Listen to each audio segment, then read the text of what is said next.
great, man. Training camp been going great. Everything been rolling smooth. It's training hard, man. Just training hard, man. Just ready for this next step in my career, man. And this means a lot to me.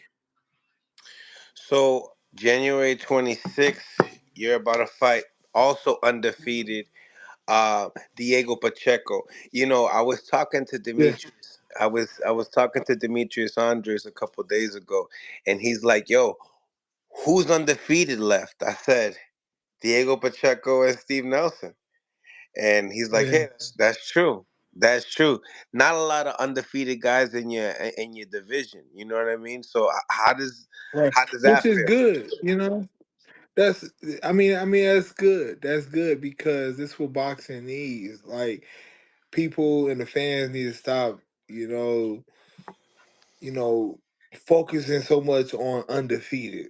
Because that era of boxing needs to go away because that kind of killed boxing a lot because everybody be trying to protect their O's and fighting fights they know they're going to win. Like fight a fight where you in camp and you like, man, like I can win this, I can lose this too. Like that's the type of fights we need.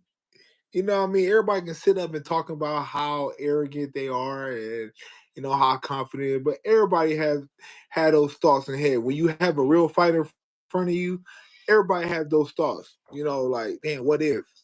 But you train hard so it don't happen. And if it do happen, you move on to the next.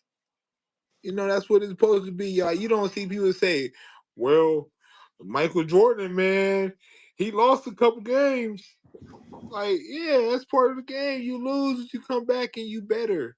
Hmm. Like boxing is so critical. It's so critical for us to, be in camp for 8 weeks and have to focus on not getting our head knocked off by our sparring partner, and then have to do the same thing going there to a fight and impress the fans. And the fans got to see perfection for them to give you the head nod. So tell me, man, like you're 36, just like me.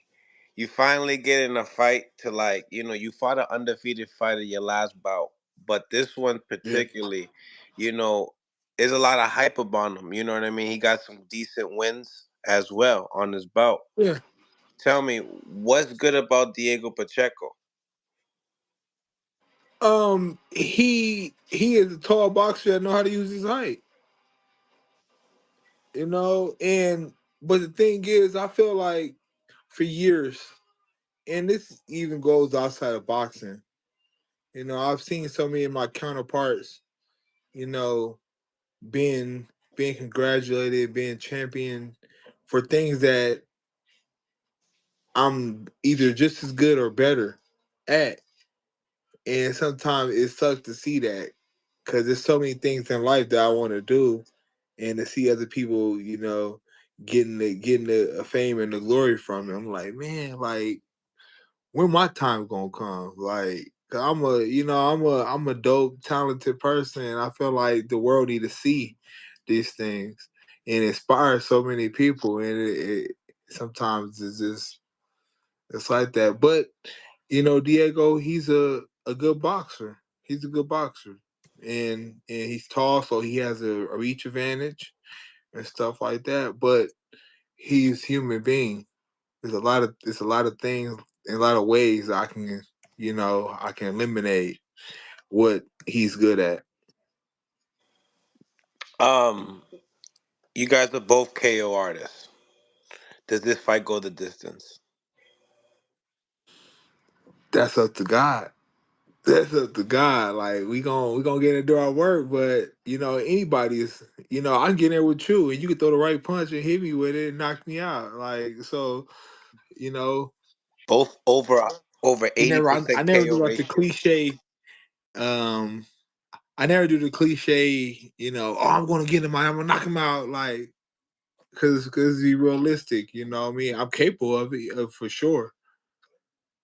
But that night, people got to tune in. That's the whole reason why people tune in and watch these fights to see what's going to happen. 100%. And when I talked to Demetrius Andres, and he's like, he's trying to get back in the mix. He feels like, and going off of what you said earlier, like the old and the loss got to stop. You know what I mean? Because he takes one L to David Benavidez, and he's not even nowhere to be seen in the top 10 in the rankings. You know what I mean? So Yeah, that's crazy. it's not good Yeah, for and boxing. that's a great example right there. It's crazy, man. How they do is, man. You take one loss and they just everybody just write you off. Right. Right. Especially especially when you take a loss to another great champion. Like that should be like, oh, like back in the day when the Hearns and the in the Sugar Rays and stuff like that were losing to each other, and they come back and they keep fighting. Even in recent times, when we had Sean Porter and those guys at the 147, they were losing to each other. They coming back and they winning titles and stuff like that. That was the closest thing we had to it, and we need to keep on doing that, man, because like it's a sport. Somebody is two, and it's only two people. It's not a team. So you can have an off night. They can have an off night, and or somebody just got that head nod by one little one judge out of the three judges said they won.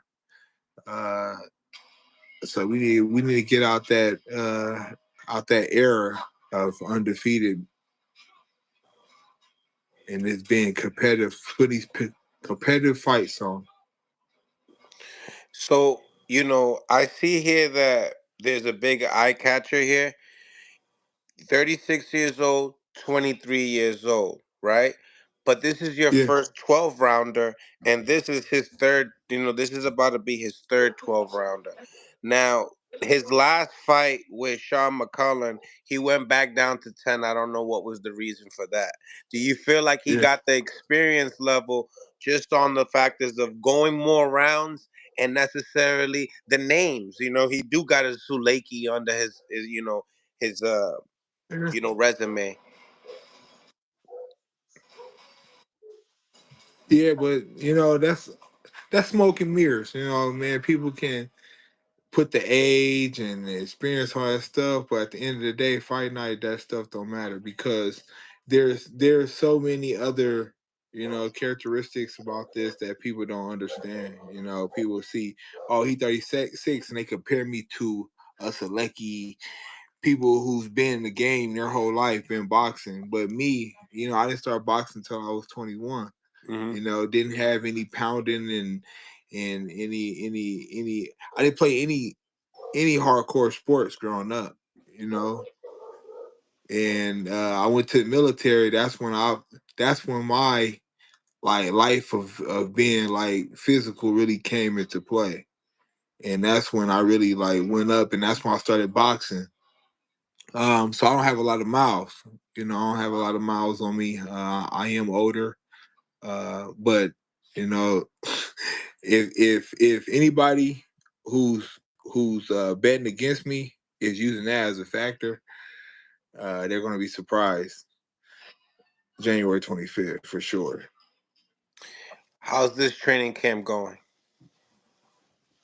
Oh, it's going amazing, man. Like this is like it's one of the best training camps I've been, just because how I'm focused and I'm the main character now. Coming up under Terrence Crawford and the team and stuff. We be in camp, and it's like I'm more in camp with Bud. That's my brother and everything. But now I'm the main character, so the focus and the coaches are focused on what I do, studying everything I do, and perfecting everything I do.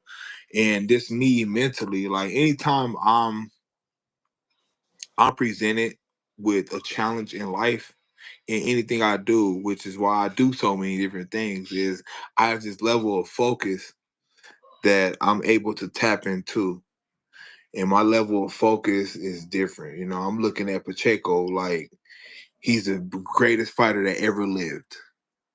In my mind, he's the greatest fighter that ever lived because in order to get the best of me, that's how I gotta view it. I rather overestimate him than underestimate him. It makes sense. I mean, he is the best fighter that you had in your resume. Now you guys been able to Yeah, share the ring with great fighters in the gym. Obviously, it makes a difference yeah, when it's time for showtime. But it's like you've been in there with Terrence, you know what I mean, and much more people too. I remember you told me, Caleb Plant and much more. He sparred, David yeah. Andre Benavidez and Wars and all Canelo. that. I've been there. Yeah, Yeah, I've been in there with a lot of people, and I've been and we got the experience within our team. You know, and people could say, "Oh, I don't have the experience in the ring with the fighters," but I have the experience. With the team and how we study stuff and how we train and training next to Bud and doing everything, having a blueprint right next to me,